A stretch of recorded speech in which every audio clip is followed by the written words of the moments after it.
Chief Spears is going to do this.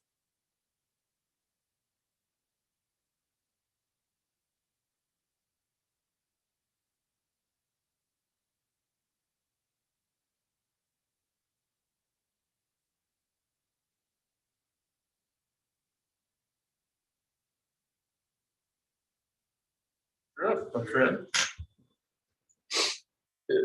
Is it Tiffany? Is it Tiffany? Oh, you guys signed some stuff. Yeah. Tiffany, can we get, this is Joe Culp right here. Yeah, no problems. Can we get some placards made for Mr. Collins, and Amy said she'd help you? Yeah. Okay, and Miss Bargo. Okay, that'd be great. Get you a placard. Oh my goodness. We do introduction and remembers things. Swear. Well, yeah, just, yeah. Yes. All right. So wait. Yeah, I don't know what to do Okay, here. so wait, Chief, hold on one second, everyone. So did you call the meeting to order? I did. I hit the little thing and I said, call the meeting to order. And you got that, Joe? Yeah. Okay. Sorry, everybody. For members of the public, this is a well-oiled machine. Welcome to the I swear commission, we- you all. we This kinda isn't know what usually we're like doing. this.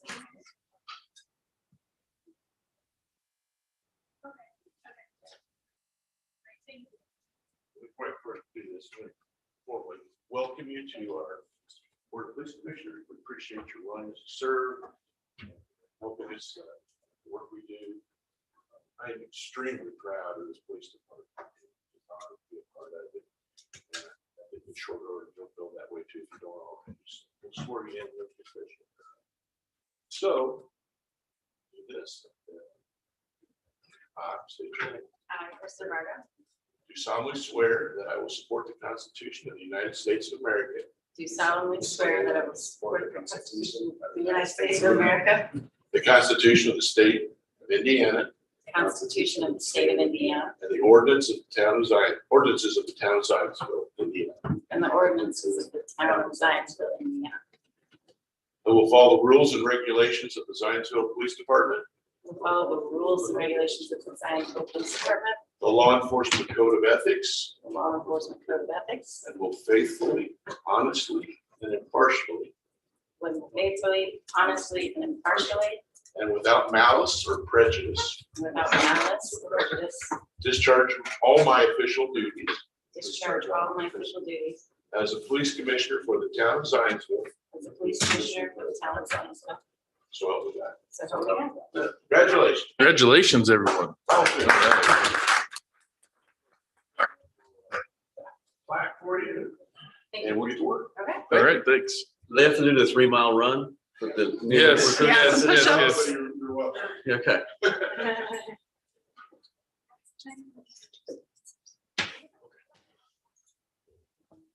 You want to do your business, we can, presentation. I'm gonna have to do the two things they're gonna present. Yep. They don't know it yet. And then we'll do the motion for president and motion for vice president, and then we can get into, okay. So would you guys like to introduce yourselves to this is live on TV, just so you know. Mhm. Introduce yourself, a little background, Zionsville experience, that kind of thing. Great.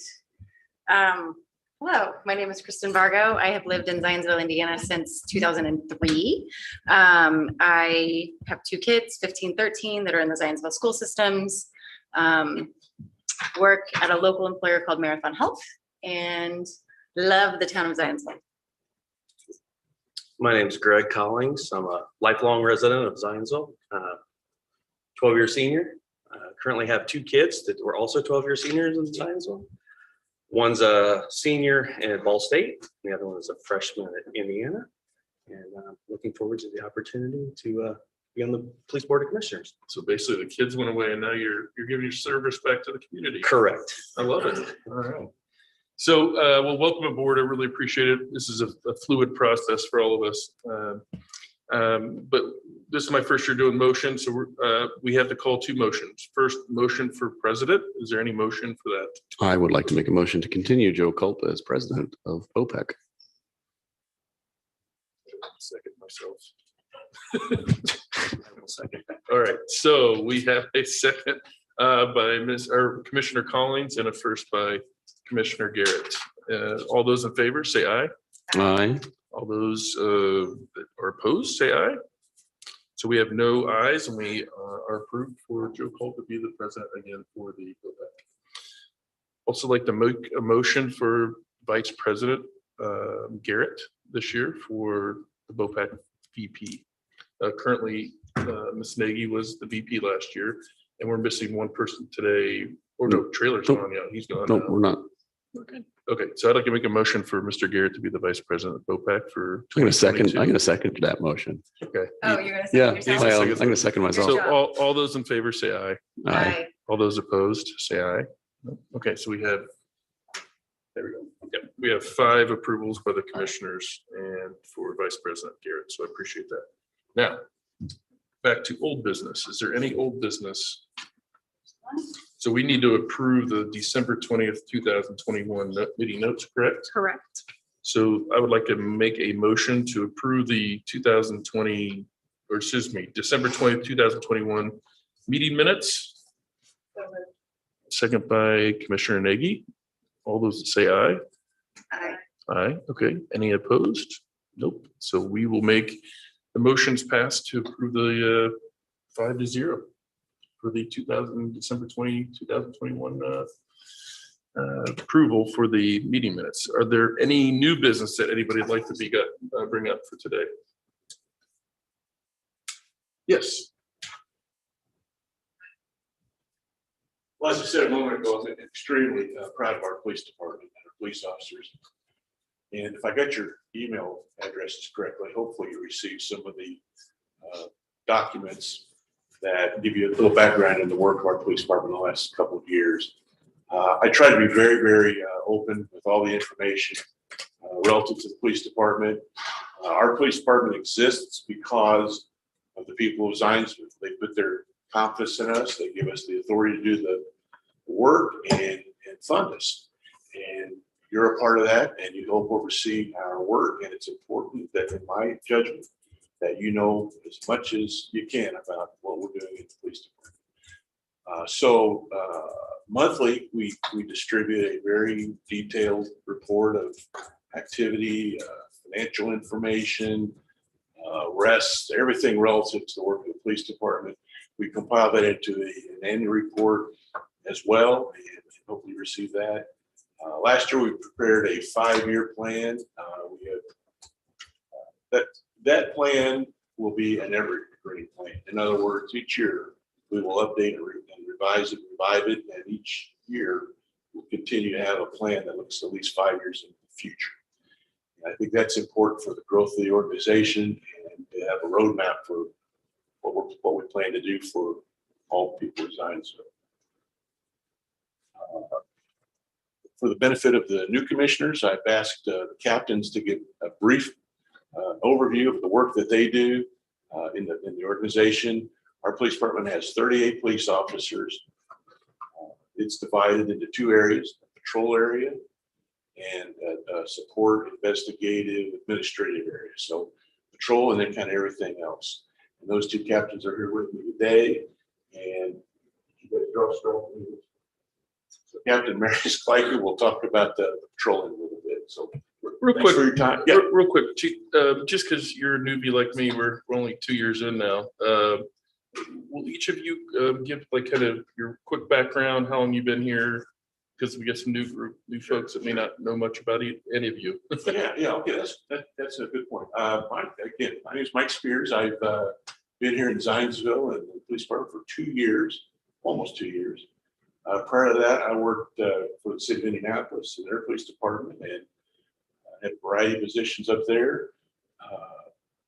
I am extremely happy about the transition into Zionsville. This town has been extremely kind to me. It's a very wonderful community, and I feel very fortunate to be a part of it.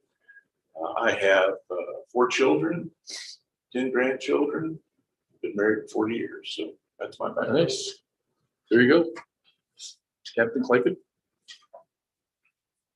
I don't have any grandchildren, but first of all, thank you and welcome, especially the new commissioners here. My name is Marius Kleiken. I've been with the agency for about 12 years now, and I will scroll through a couple of these slides here as we go. Here is the chief, right there. Big picture there. been with the agency for 12 years. Before that, spent some time in the Army, and then I had another police department before there. Been exposed to all areas of this job while I've been here, from working as a patrol officer to a CSI, an SRO at the high school for a short stint, night shift, day shift, middle shift. So really been fortunate in my time here.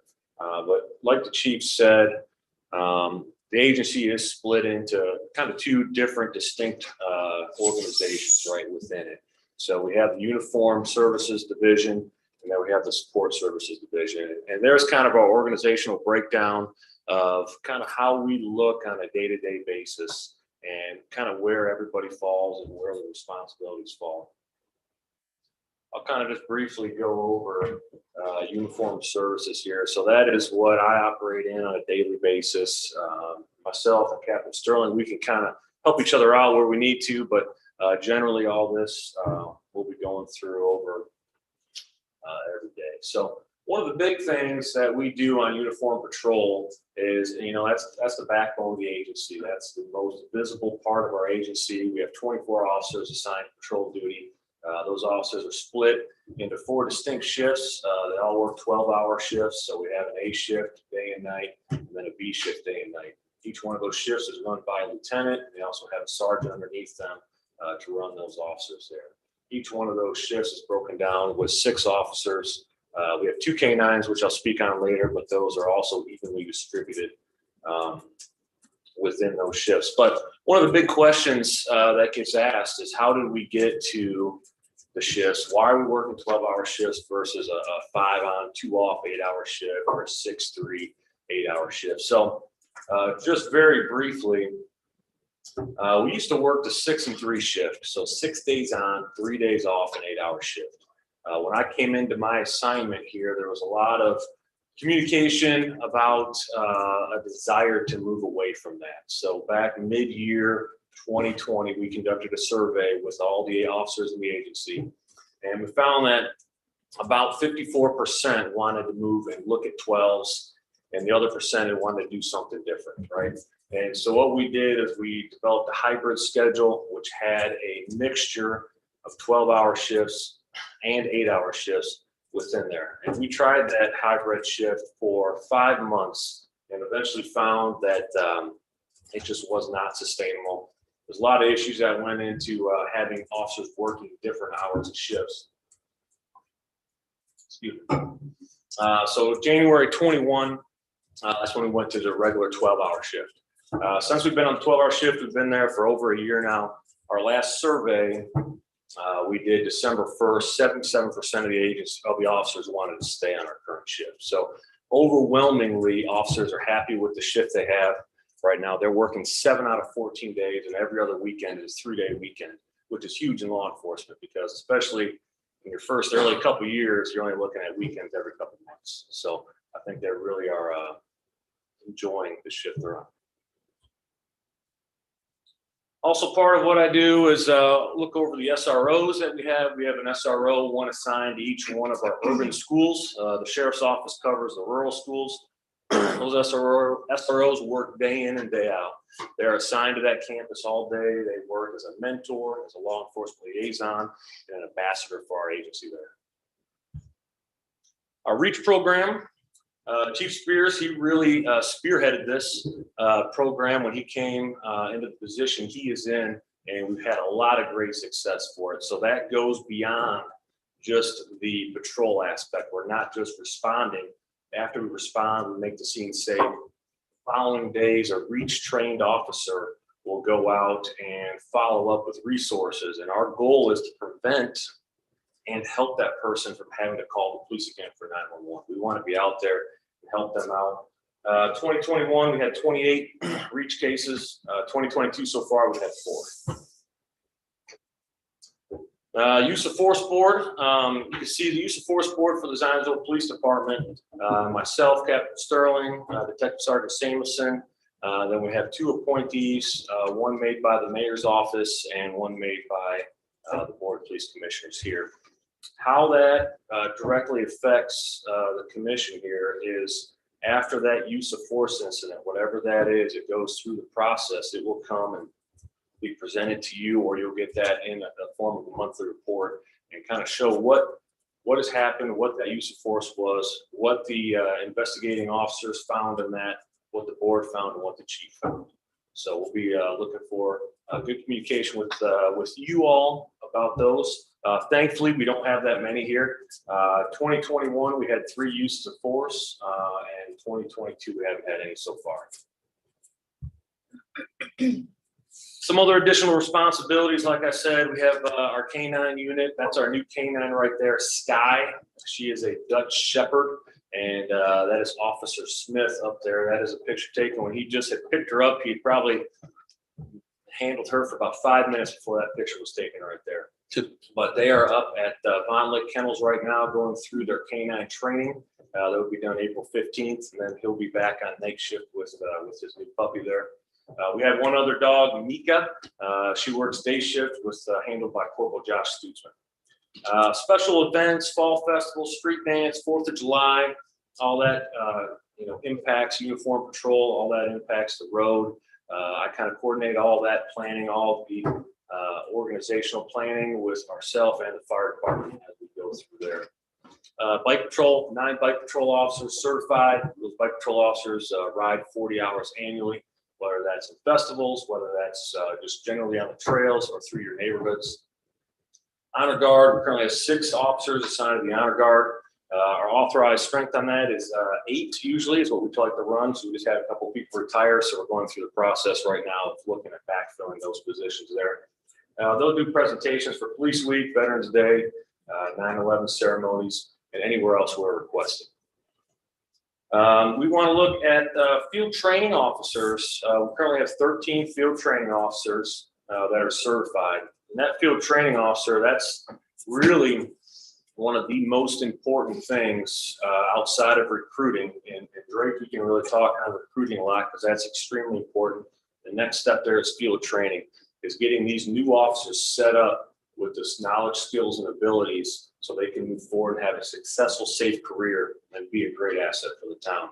So we currently have 3 officers in field training right now. One of them is due to be released here at the end of the month, so we're extremely excited for Officer Pounds to be released to solo patrol. The other 2 still need to go to the academy. So they will be at the academy, hopefully be done end of summer. That's what we're looking at there. Reserves, we have 2 reserve officers. They work 24 hours a month and volunteer their time, come out. It's a great program. We really are thankful for our reserves. They go above and beyond constantly for us and help us out. If we get a large incident, you'll always see a reserve officer marking on duty to come help out and backfill those patrol duties on the road. We just had one not too long ago. We had a SWAT call out or an SRT call out, major incident, and all of our officers were tied up on that. So the reserve officer came out to help take calls at the same time. Workman's comp, OSHA. I do all the paperwork and kind of manage that program we have on the police side. So far this year, we've had 1 injury. We had an officer rear-ended by a drunk driver earlier this year. Thankfully, she's okay, but still going through the process of that paperwork and that issue that goes along with that. I spoke on SWAT. We have we call it SRT. It's a multi-jurisdictional team that we have here within the county. Work great with Boone County Sheriff's Office, Lebanon Police, Whitestown Police. From our agency, we provide 4 officers to that SRT team there. And then we also have 2 officers on the crisis negotiator team that go out and try to use effective communication to de-escalate situations. So those are highly trained officers to communicate effectively on those very fluid and dynamic situations. So we're very proud to be part of those organizations and those teams. And at this time, if you have any questions, I'll gladly answer. All right, well, thank you so much. It's Captain. Yes, sir. No, thanks.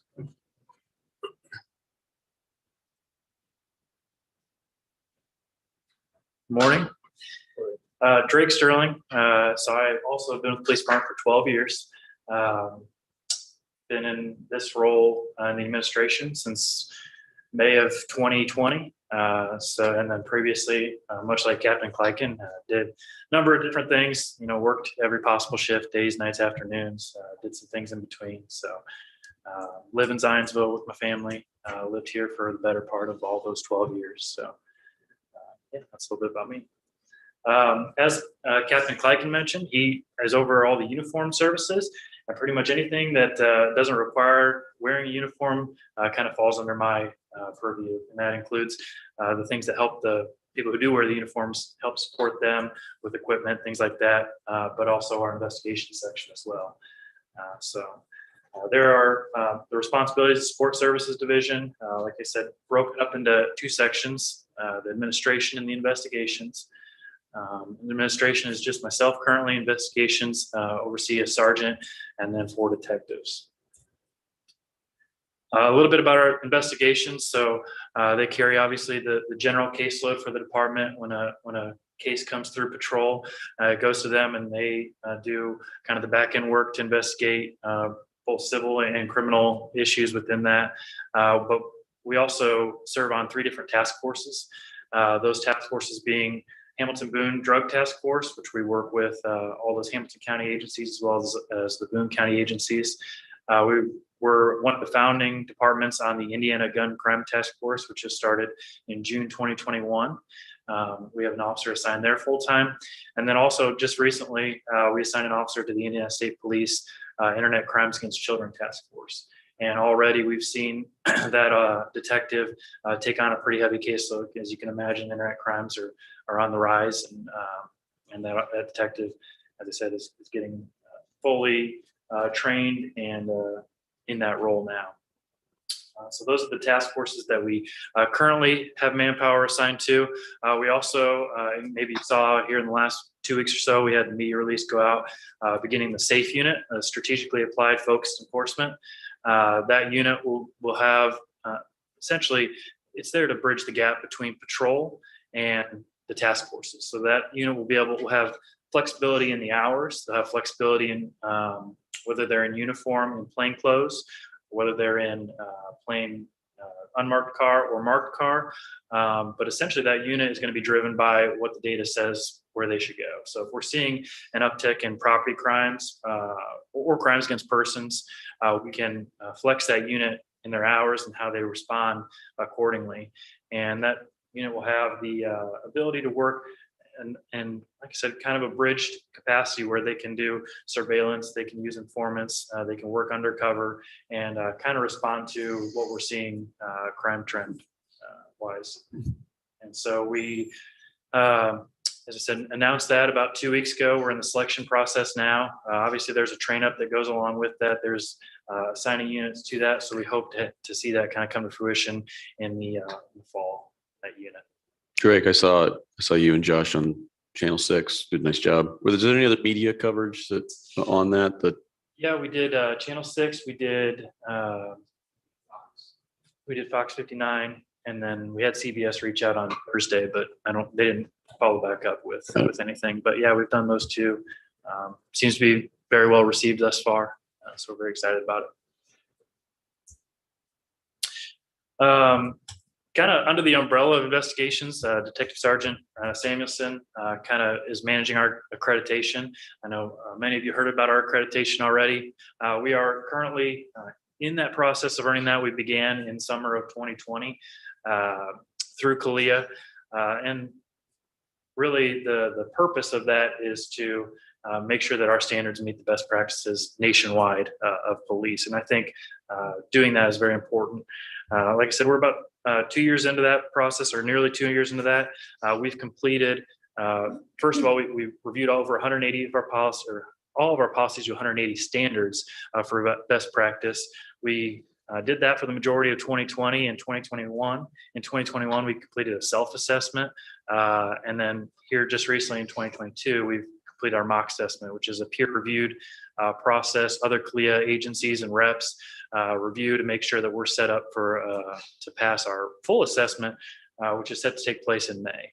And so assuming we do well there and we pass those standards, we are anticipating getting full accreditation in November at the CALEA conference. So we're very, very excited about that. That's been a big project that Josh has undertaken, and really to have completed it, we hope in 2.5 years is definitely ahead of the timeline of what's typical. It's typically about a 3 or 4 year process. So he's been working really hard on that in addition to managing our investigation section. So he's done a great job there.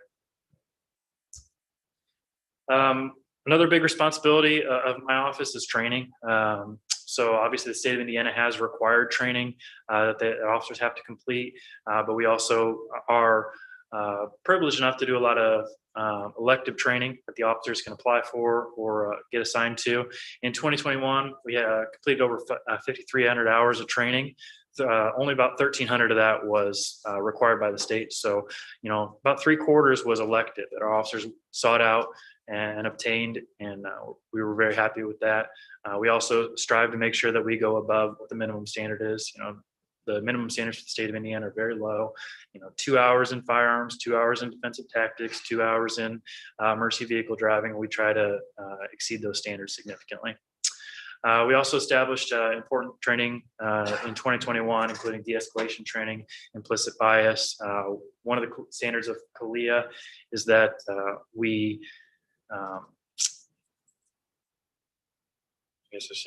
that all our new supervisors attend supervisory training according to their role. And so we have graduated 3 supervisors from the IMPD Leadership Academy, which is a 4-week intensive leadership training.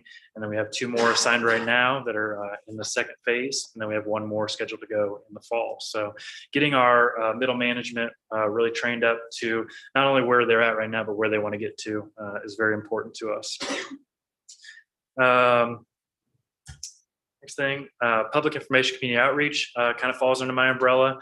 In 2021, we were very happy to re-engage the Citizens Academy. I think that's our 11th year doing it in total.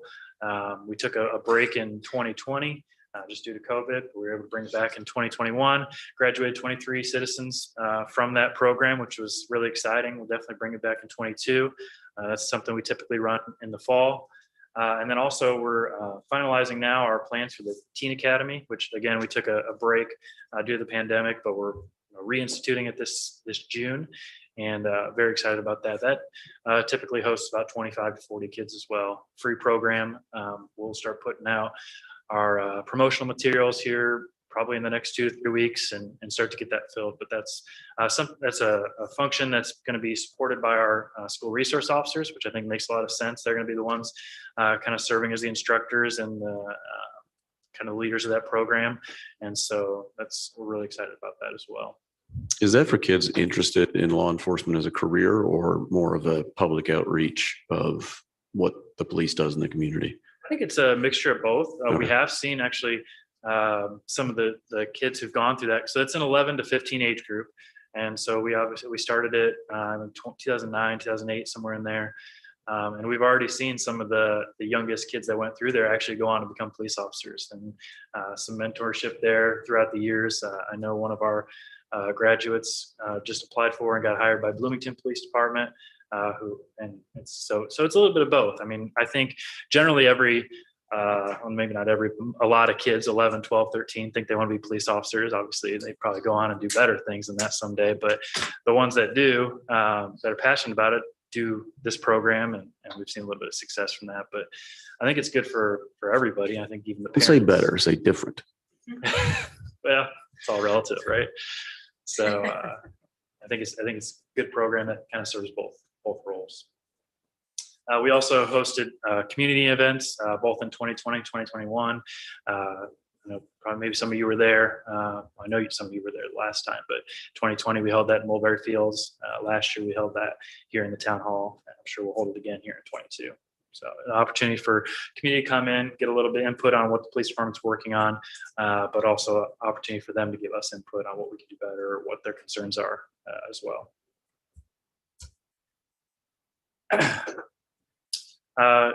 Recruiting comes out of my office as well. In 2021, we were very lucky to see that we actually saw a slight uptick in our applications. I will say, having done the recruiting now for the last 9 or 10 years. We're seeing consistent numbers in terms of who we're getting to apply or how many we're getting to apply, but it is taking more work to get those. You used to just be able to put out an application and you get 60, 70 applications in. Now we're working harder per applicant, but we're getting our numbers, where we like them, and we're getting good quality applicants. In 2021, we hired 5 officers. That was the first time since June 2020 that we were able to meet our authorized strength of 38 officers. So we are currently not looking to add any other people, or we don't have any openings to do so. And already 3 of those applicants who were hired in, or 2 of those applicants who were hired in January have completed field training. The other 3 are finishing up their training now. So all doing very well. Drake, if we're at full staff, but always at risk of losing someone to another agency or whatnot, how do you balance recruiting without hiring? Yep. So we keep a list, a hiring list that we keep for 1 year, and we do still have people on the last list. So if somebody does decide to retire or leave, we have good quality applicants already kind of staged up, ready to go. And what my guess is we'll probably do another process when that list becomes stale. We haven't discussed exactly when that would be, but yeah. But it's important. Like, it's funny you mentioned that. Actually, on both Wednesday and Thursday, I have officers going to different recruiting events. One's going to two are going to Ball State, 2 are going to Indiana State, because recruiting, it's really a year-round effort. I mean, you can't just target when it happens, but especially for colleges, that's March now, they're going to graduate here in the next 6 to 7 weeks, and they're going to be looking for jobs. So getting those officers out there recruiting in the community is definitely beneficial year round. Getting your name out there, staying relevant, all those things. It's a very long process, the recruiting for these positions. It's unbelievable. Yeah. Well, I mean, yeah, from start to finish, it's every bit of 8 to 9 months, which is probably as fast as we possibly can do it. We from the open applications to all the different tests that they have to pass along the way, the interviews and all those things, and then some of the medical and psychological testing. It's a process. 8 months is from when you hire to being a patrol officer, or? From when we get the application in the door to when we can actually swear them in. Okay. Yep. The other thing that kind of takes a lot of my time is fleet management. We have a fleet of about 45 vehicles. In 2020, when this administration took office, we did an evaluation of how the fleet looked at the time, and we determined that there were some items that needed addressed. Most importantly, I think at the time, the average age of our fleet was almost 5 years old, which may not seem like a lot, but if you think, hey, we just bought 10 cars last year, so we have 10 cars that are only 1 year old. We had 10 cars that were 10 years old as well. And for the type of work that we do, the way police officers operate their vehicles is a little different than the civilian world. Obviously, we're probably harder on our equipment than most are. So really, one of the goals was to get that age down significantly.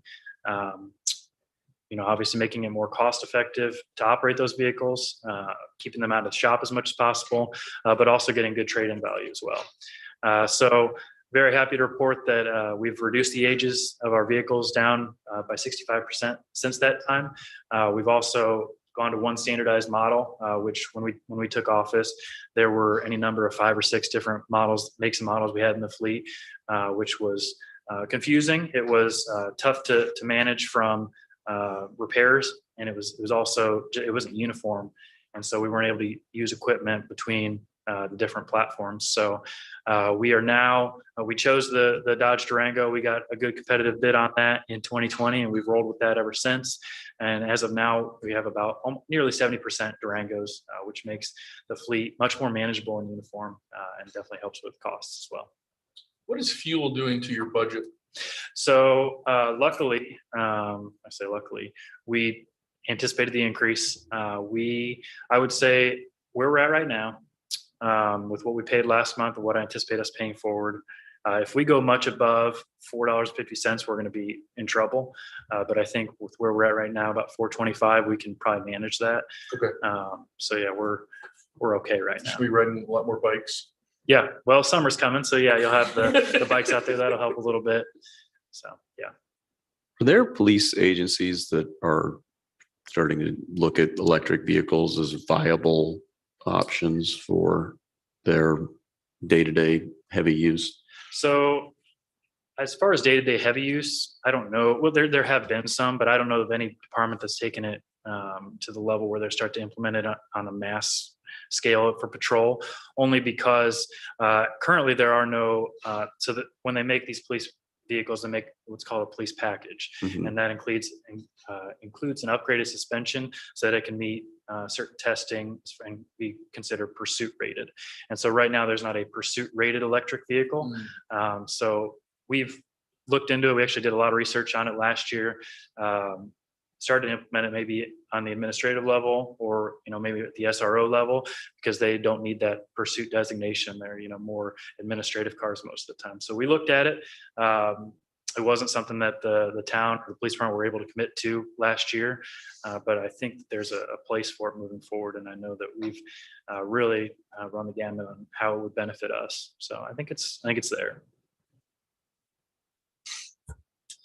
As Chief Spears mentioned, if you haven't already, and I know you'll get a copy of it every month, as Chief Spears sends it out, keep an eye out for our monthly and annual reports. Our annual report came out last month for 2021, and our monthly reports usually come out around the 10th or so of the following month. So you'll get a copy of those. If you want to look back, they're on our website as well. So with that, we are all available for any questions.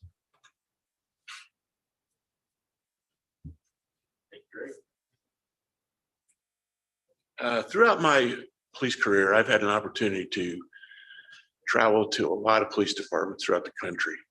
And I don't say that to brag, but I say that to tell you I've had some experience looking at other police departments. And I'll put this police department up against any of them. It's smaller than some, but the quality of the personnel, their drive for professionalism and excellence is unmatched. And I want you to know what a good police department you have here in Zionsville. There are a variety of things that this police department's done in the last couple of years to prove that. One that comes to mind is these officers on their own sought out training in de-escalation, and they hosted this class, and it attracted people from all over the United States, police departments from the United States, even large police departments. Indianapolis sent their trainers up to come to this. So they set an example, they set a standard. The use of force board, as far as I know, was one of the first, if not the first, use of force board established in the state. And again, it's another example of how we will be open and let the people of the community know exactly what's going on in our organization. They're doing a lot of great work. One thing, and I don't mean to single anybody out, but I can't overemphasize the pride I have in the work that Josh Samuelson's done with this work in Kalia. Kalia's really a big deal, and I'll probably get these numbers wrong, so when I do, you can jump in, correct me, but I think there are about 450 police departments in Indiana.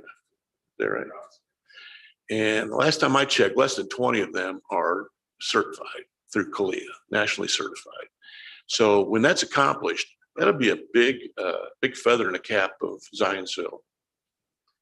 It's not just a sticker you put on your car. It's not just a pin for your shirt or anything like that, but it's a commitment to professionalism and establishing yourself among the best.